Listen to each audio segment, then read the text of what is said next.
Bismillahirrahmanirrahim. Alhamdulillahirabbil alamin. Allahumma sholli ala sayyidina Muhammad wa ala ali sayyidina Muhammad. Assalamualaikum warahmatullahi wabarakatuh. Halo teman-teman, apa kabar semua? Mudah-mudahan teman-teman selalu dalam lindungan Allah Subhanahu wa taala. Amin. Alhamdulillah, di video kali ini saya akan membacakan dari teman kita. Oke, so di sini datangnya dari Mbak Narti ya.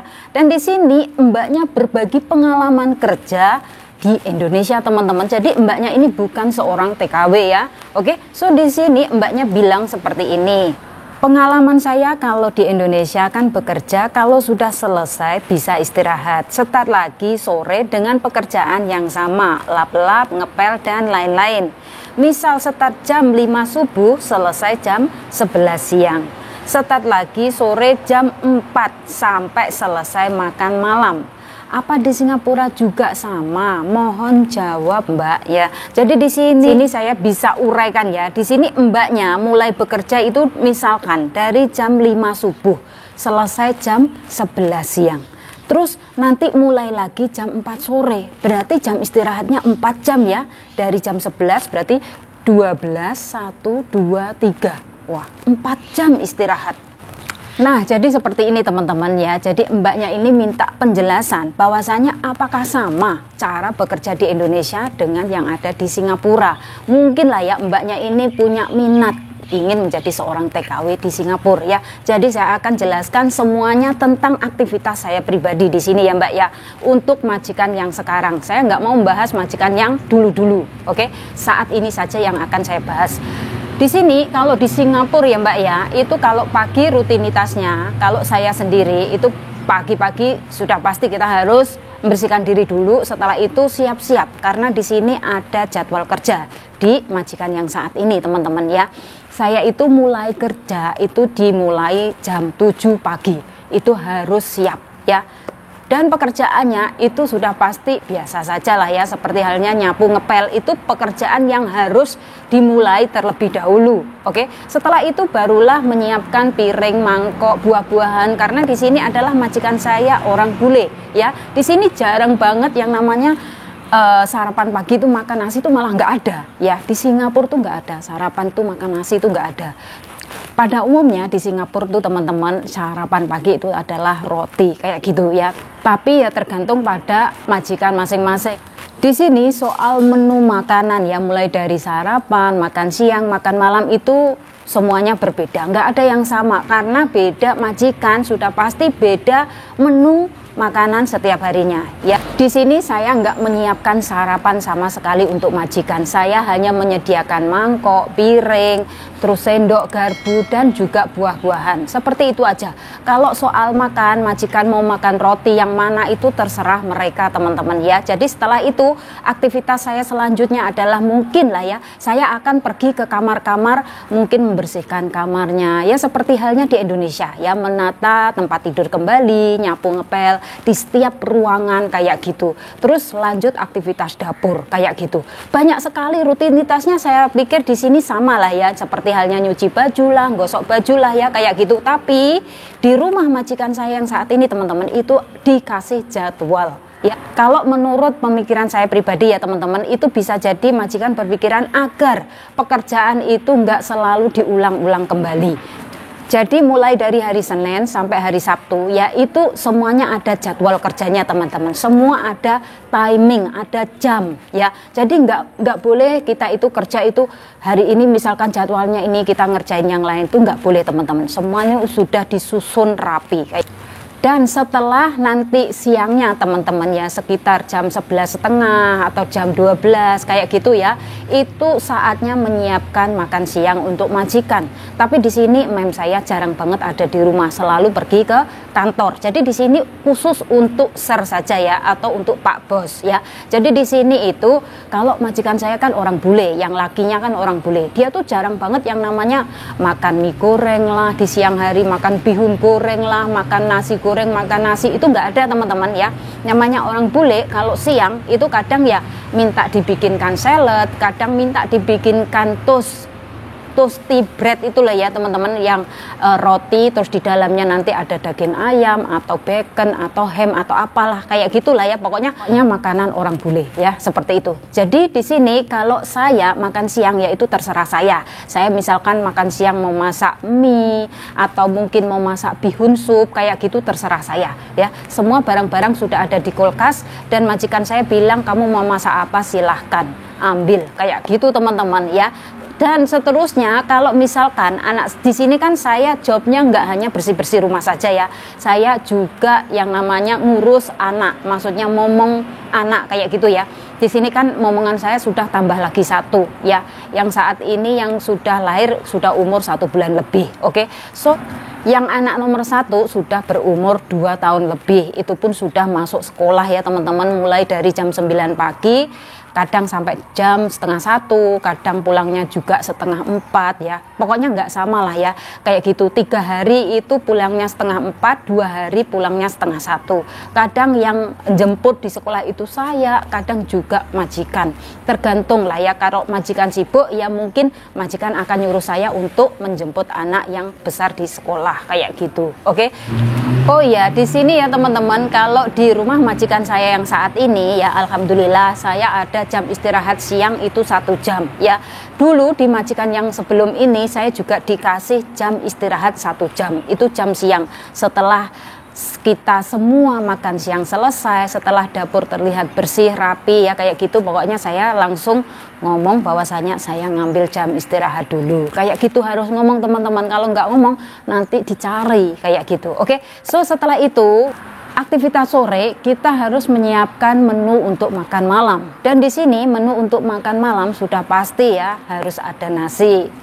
Bisa jadi nasi merah ataupun nasi putih ya, terserah, tergantung majikannya minta apa kayak gitu. Tentang menunya harus ada sayur, harus ada ikan, pokoknya ada sayur ada ikan ya, kadang sup juga harus ada kayak gitu ya, terserah majikan mau minta apa sama kita, mau dimasakin apa kayak gitulah ya. Oke, so nanti misalkan ya makan malam sudah selesai ya, kita cuci-cuci, terus kita itu kerjanya itu benar-benar harus semua tentang tong sampah itu semua harus dibuang bersih kayak gitu.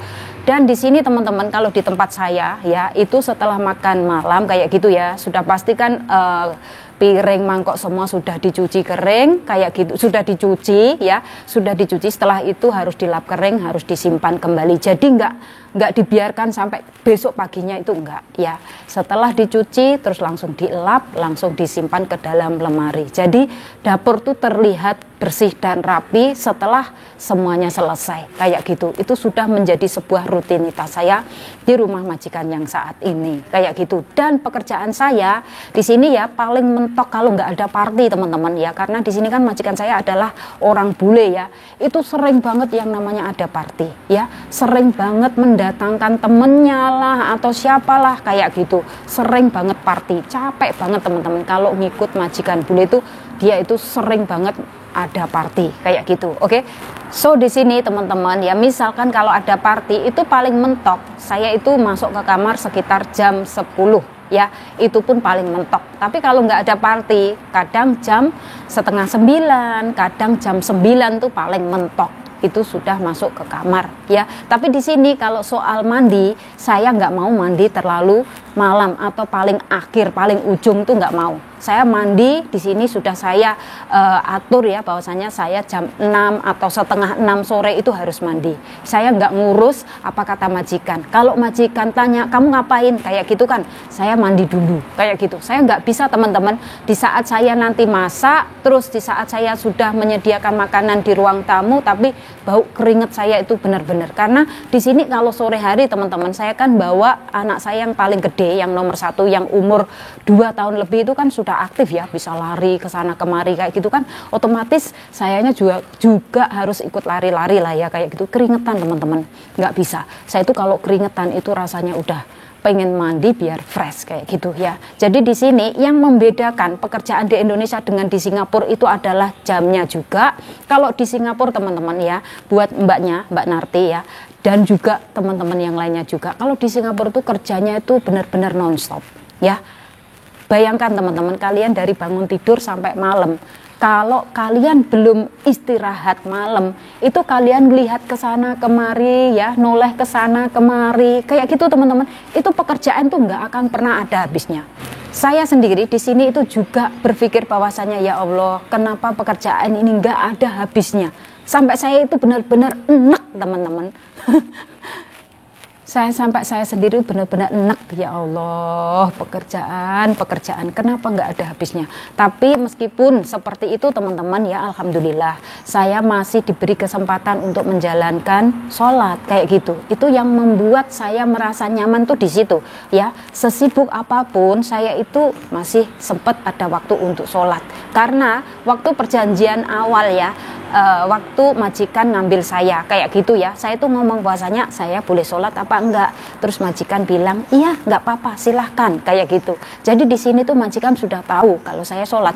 Jadi di sini kalau saya menjalankan sholat tuh bukan berarti saya itu mencuri-curi waktu, itu bukan. Saya ngomong bahwasanya saya itu sholat, saya itu muslim. Oh iya nggak apa-apa, boleh kayak gitu ya. Jadi di sini buat teman-teman semuanya ya, yang membedakan juga antara pekerjaan di Indonesia dan di Singapura itu juga tentang gajinya juga ya. Sudah pasti di Indonesia kalau misalkan kerja ya sebagai PRT itu gajinya berapa Mbak? Ayo coba buat Mbak-mbak Indonesia ya, yang baru memulai bekerja di Indonesia. Jangan yang lama-lama loh ya, yang baru memulai bekerja di Indonesia sebagai PRT. Itu gajinya saat ini berapa? Gaji terbaru saat ini berapa? Ya, tuliskan di kolom komentar ya Mbak ya. Kalau di Singapura untuk saat ini yang masih baru, yang masih pemula ya, itu gajinya sudah di atas 600 lebih loh. Tergantung dari nasib juga ya. Karena apa? Beda agent, beda ngasih gaji, beda agent, beda ngasih potongannya juga ya. Karena apa teman-teman? Saya di sini itu bisa ngomong seperti ini, saya setiap hari Minggu keluar. Setiap hari Minggu saya keluar, saya ketemu dengan Mbak Indonesia, di situ saya bertanya, Mbaknya pemula, baru pertama kali datang ke Singapura. Iya Mbak, potongan berapa? Saya potongan 6. Kadang ada yang ngomong, Mbak, saya potongan 7. Mbak, saya potongan 8. Ya, itulah teman-teman, potongan gaji itu nggak ada yang sama. Mungkin ada yang dapat potongan 6 bulan, 7 bulan, 8 bulan. Kalau dipikir-pikir ya, kalau kita menunggu sampai mendapatkan gaji penuh, itu benar-benar rasanya, ya Allah nyesek banget, lama banget ya Allah 8 bulan, lama banget ya Allah 7 bulan. Tapi kalau kalian menjalaninya dengan penuh ikhlas, di situ kalian bahwasanya ingatlah ya, di Indonesia aja waktu saya masuk PT itu susahnya minta ampun. Waktu di Indonesia ya, saya itu masuk ke PT itu cita-cita saya benar-benar tinggi banget. Tapi setelah kalian masuk ke Singapura tuh kadang kan ada ya, dari Indonesia mungkin di PT-nya ngomong potongan 6. Tapi setelah tiba di Singapura, potongan berubah menjadi 7 lah, 8 lah. Nah, apakah itu ada? Ada. Buktinya siapa? Saya sendiri teman-teman ya. Waktu saya pertama kali datang bekerja di Singapura ya, itu kan dari Indonesia, dari PT Jakarta ngomongnya potongan kamu 6 bulan. Tapi setelah tiba di Singapura, potongan berubah menjadi 8 teman-teman. Apakah nggak kaget? Kaget.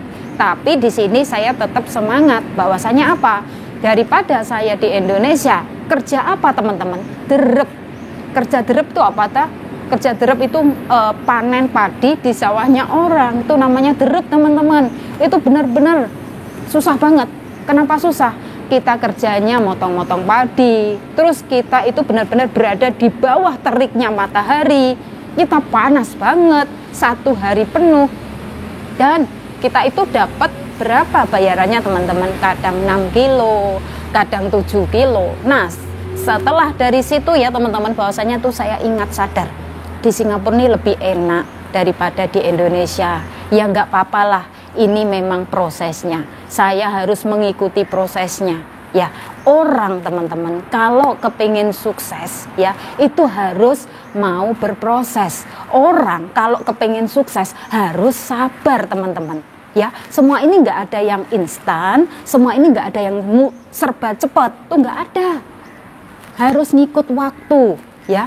Kalian pasti nggak tahu perjuangan saya dari dulu sampai saat ini, kok bisa saya berada di titik yang seperti ini, pasti kalian nggak tahu ya. bahwasanya dulu tuh saya juga susah-susah dulu teman-teman.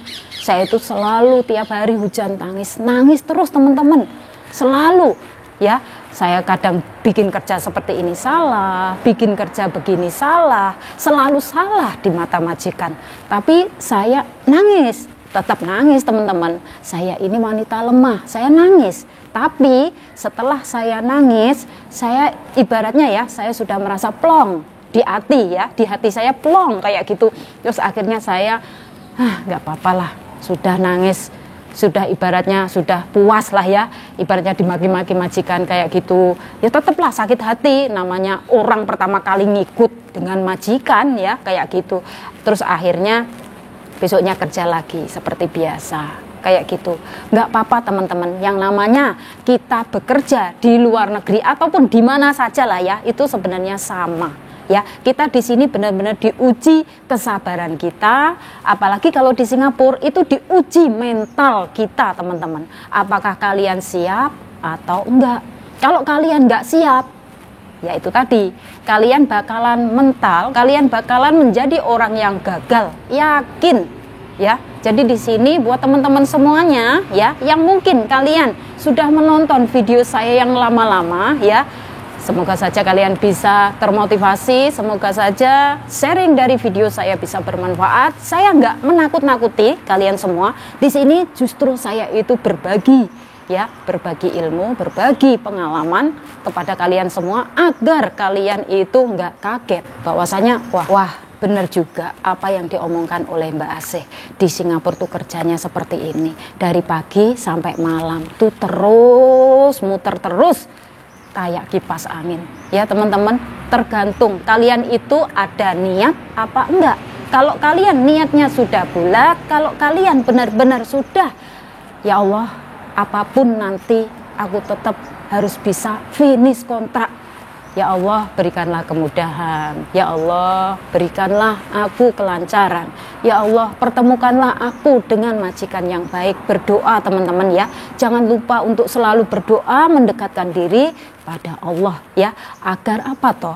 Agar perjalanan kita ya, kita itu ibaratnya merubah nasib, mengadu nasib ke luar negeri, jauh dari keluarga, jauh dari suami, jauh dari anak, agar kita itu selamat, agar kita itu diberikan kelancaran, kemudahan, agar kita bisa pulang ke Indonesia dengan membawa hasil, bisa sukses, bisa membahagiakan keluarga, dan jangan lupa bahagiakan diri kalian juga teman-teman ya. Jangan sampai kalian ibaratnya setiap bulan kalian terima gaji, kirim semua. No, nggak boleh seperti itu ya. Ingat pesan saya teman-teman, nggak boleh seperti itu. Kalian harus nyimpen sendiri, kalian harus nabung sendiri, bahwasanya kita di sini bekerja. Kita di sini benar-benar berjuang, dan keluarga kita nggak ada yang tahu perjuangan kita seperti apa, ya, nggak ada yang tahu teman-teman. Di sini kita itu benar-benar berjuang dari pagi sampai malam, teman-teman, benar yakin. Dan itu semua keluarga kita nggak ada yang tahu, ya.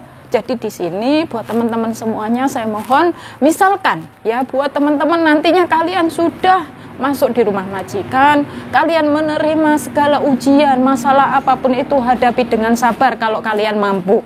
Tapi kalau kalian nggak mampu, ya udah kalian ngomong sama majikan bahwasanya maaf mem, saya minta transfer, saya minta pindah, saya nggak bisa bekerja di sini. Ingat pesan saya teman-teman, jangan pernah memaksakan diri. Kalau misalkan kalian nggak mampu dengan pekerjaan, kalian nggak mampu menghadapi sifat dari majikan, ya teman-teman, ya. Dan jangan lupa pesan saya, nabung untuk kalian sendiri, buka rekening atas nama kalian sendiri. Ada di mana Mbak? Di City Plaza. Nama banknya apa Mbak? Bank BNI. Persyaratannya apa Mbak? Cukup bawa paspor, work permit, dan juga uang. Setiap hari Minggu aja dibuka ya Mbak ya, buka rekeningnya ya. Itu untuk diri kita. Kita boleh yang namanya membahagiakan orang tua, ya. Kita boleh yang namanya membahagiakan keluarga. Jangan lupa membahagiakan diri kita sendiri, teman-teman. Ya, kayak gitu, yakin. Yang paling penting itu adalah diri kita. Kalau diri kita di sini diberikan kesehatan, insya Allah kita bisa membahagiakan semua orang. seperti itu ya. Semoga saja sharing dari saya bisa bermanfaat buat teman-teman semuanya. Ya, saya di sini selalu memberikan doa, memberikan support serta dukungan buat kalian semua. Semoga diberikan kemudahan, kelancaran. Semoga teman-teman semua yang saat ini sedang proses berada di PT, saya doakan semoga segera turun jobnya, segera terbang ke Singapura, dan yang ada di Singapura saya doakan semoga betah nyaman, bisa selesai sampai finish kontrak. Amin. Dan buat teman-teman semuanya, misalkan kalian punya pertanyaan atau kalian punya keluhan apapun itu ya, silahkan tinggalkan komen kalian di bawah. Insya Allah nanti akan saya jelaskan lewat video. Dan saya akhiri sampai di sini. Akhir kata, wassalamualaikum warahmatullahi wabarakatuh. See you on my next video. Bye-bye.